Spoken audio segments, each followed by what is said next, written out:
जिस प्रोजेक्शन के साथ सर रिडली स्कॉट दुनिया के सामने आए, वह असल में उनकी असलियत नहीं थी। लंदन मॉनर्की का एक्सप्लेनेशन उनके साथ जुड़ा हुआ था।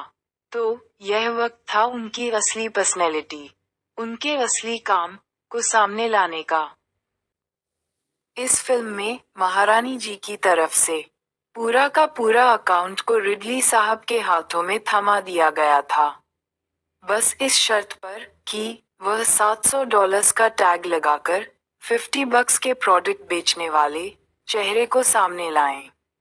मतलब, रिडली कोई एक्स्ट्रा मेकओवर के साथ नहीं, बल्कि अपनी असली आइडेंटिटी के साथ आएं। बस एक डायरेक्टर बनकर आएं। इस फिल्म के लिए रिडली के पास कंटेंट में 2 बिंदु थे। पहला था, पिछली फिल्म में रिसर्च कैरेक्टर को फंसाने के लिए उसकी अम्मा से किए गए पर्सनल अप्रोच से आइडेंटिटी क्राइसिस से गुजरती उनकी फैमिली। और दूसरा था फिल्म इंडस्ट्री के रिसर्च को नेक्स्ट लेवल पे लेके जाना, जिसके लिए निकोलस केज को हीरो के लिए उन्होंने चुना। और इटालियन निकोलस केज का मतलब था उसके uncle Italian Francis Ford Coppola से कोलैबोरेशन। इस रिसर्च से जुड़ने का इटालियन वालों के पास भी 2 सहज बिंदु थे। देश के सबसे बड़े पावर कंट्रोल करने वाली इंदिरा की बड़ी बहू और रिसर्च सेंटर बना उड़ीसा स्टेट के हेड बिजू पटनायक की बड़ी बहू का इटालियन होना। और सोनिया, नवीन डेमोक्रेसी के राज में एक साधारण नागरिक की हैसियत में रह रहे इस दुनिया का इकलौता रिसर्च कैरेक्टर। खैर, डायरेक्टर फ्रांसिस फोर्ड कोप्पोला की रिसर्च कैरेक्टर के इंश्योरेंस को हड़पने और रिश्तेदारों में बांटने के एक ही मकसद पर उनकी सारी फिल्में बनी, बेनिफिट्स ऑफ रिलेटिव्स का सहारा लेकर।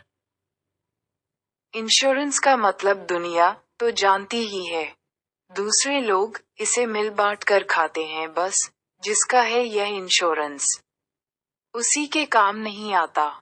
मतलब रिसर्च कैरेक्टर की प्रॉपर्टी को इंश्योरेंस का नाम देकर कोप्ला साहब ने एक फॉल्स बेस पर सारी फिल्में बना डाली, जबकि रिसर्च कैरेक्टर तो जिंदा है, जबकि यह कोई इंश्योरेंस का पैसा नहीं, बल्कि ये फिल्म फादर की तरफ से नुकसान पहुंचे इस फैमिली के लिए एक जमा पूंजी है। रिसर्च फैमिली का जमा पूंजी।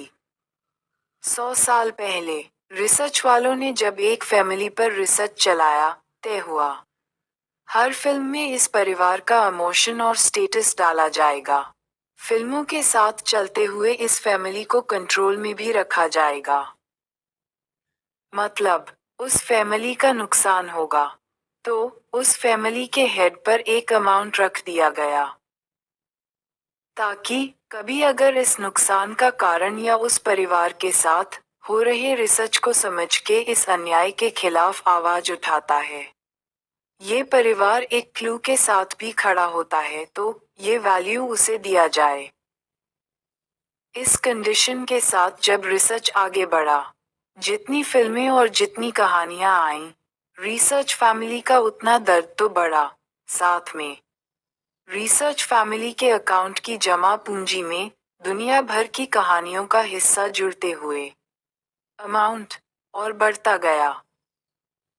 रिसर्च फैमिली के अकाउंट की जमा पूंजी दिन ब दिन इतनी बड़ी हो रही थी कि दुनिया की सबसे बड़ा अकाउंट बन गया था, जिस पर जहां भर के लोगों की नजर टिकनी शुरू हो गई थी। फर्स्ट जनरेशन के डायरेक्टर अल्फ्रेड हिचकॉक ने उसे लालच शब्द से एक्सप्रेस किया है, और सेकंड जनरेशन के डायरेक्टर स्टैनली क्यूब्रिक कुछ ऐसा इस लालच के शिकार हुए कि बस चिल्लर देकर बाकी सब हड़पने की नसीहत दे डाली। और थर्ड जनरेशन के रिडली साहब तो पूरे हिसाब पर उतर आए। पहले इस अकाउंट के 90% पारिवारिक हिस्ट्री और प्रॉपर्टी को अपने कब्जे में रख लिया, वेरिएबल कहकर। फिर अकाउंट के 10% का हिस्सा रखकर $100 का एक गिफ्ट पर प्रोफेशनल गेम खेलने आ पहुंचे। P.S. In enjoy the gift. और 100 में से 60 ले लिया इस बात के लिए कि जो दाग दिए जाएंगे वह काले कारपेट में छिपे रहेंगे। मतलब रिसर्च कैरेक्टर की प्रॉपर्टी अब उसी के खिलाफ इस्तेमाल किया जाएगा, उसी को फंसाने वाले लोगों में बांटा जाएगा। ग्लैडिएटर का सारा इंतजामत रिसर्च कैरेक्टर से चुरा लेने के बाद खुद को ग्लैडिएटर कहने वाले। सैटेलाइट के तेज नजर कैमरा से रिसर्च कैरेक्टर को घसीट लेने के बाद खुद को हैनिबल कहने वाले। फिर उड़ान तोड़ के ब्लैक हॉक को जमींदोज करके रिसर्च कैरेक्टर पर लोकेलिटी को पावर दिलाने वाले रिडली साहब। रिसर्च कैरेक्टर की जिंदगी भर की कमाई को खा लेने और समक की झुलसा देने वाली गर्मी में घर पर बिठा देने का प्लानिंग बनाने के बाद उसकी छोटी बहन पर नजर डालते हैं, जो कि फिल्म इंस्टीट्यूट में एडमिशन लेकर या तो चक्रव्यूह में उतर गई थी, सब कुछ जीत लेने का हौसला लिए, या सबसे बड़ी मूर्ख थी, रिडली की इंडस्ट्री यानी अपनी तबाही में शामिल होकर। इंस्टीट्यूट में एंट्री से लड़की को एक तरह से एक्सेस मिल चुका था। इंडस्ट्री को समझना, फिर चोरी को समझना, फिर सवालों के लिए शब्दों को जुटाने भर का काम था। बस एक पासवर्ड की दूरी पर थी लड़की। रिसर्च फैमिली की लड़की इंडस्ट्री में सबसे बड़ा सेंसेशन, सबसे बड़ा डर भी।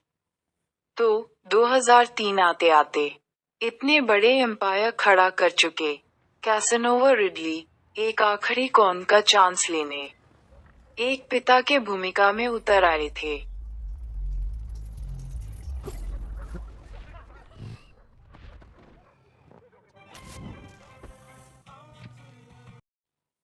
लड़की ने फिल्म टेक्नोलॉजी को इस प्रोफेशन चुना था, फिल्म लाइन, जिससे दूर दूर तक उस फैमिली का कोई रिश्ता न था। उसकी लड़की को फिल्म के ग्लैमर से ज्यादा पैशन और क्रिएटिविटी ने आकर्षित किया था, या कहूं एक सहजता ने। एक मिरर जैसा नजर आया था उसे, जहां उसके घर की प्राइवेसी को कहानी बनाकर उसकी फैमिली प्रॉपर्टी को छीन ले जाकर सजाया गया था। इस फिल्म दुनिया के चांद सितारे, दरो दीवारें, लड़की के बाप दादाओं की कहानी कहती थी। स्पष्ट शब्दों में कहूं, इस लड़की के बाप दादाओं के अंश ने इस लड़की को अपने करीब खींच लिया था, जिनकी संपत्ति की लागत यानी प्राइवेसी डिस्ट्रक्शन पर खड़ी थी एंटरटेनमेंट दुनिया की स्क्रिप्टिंग का ताना बाना।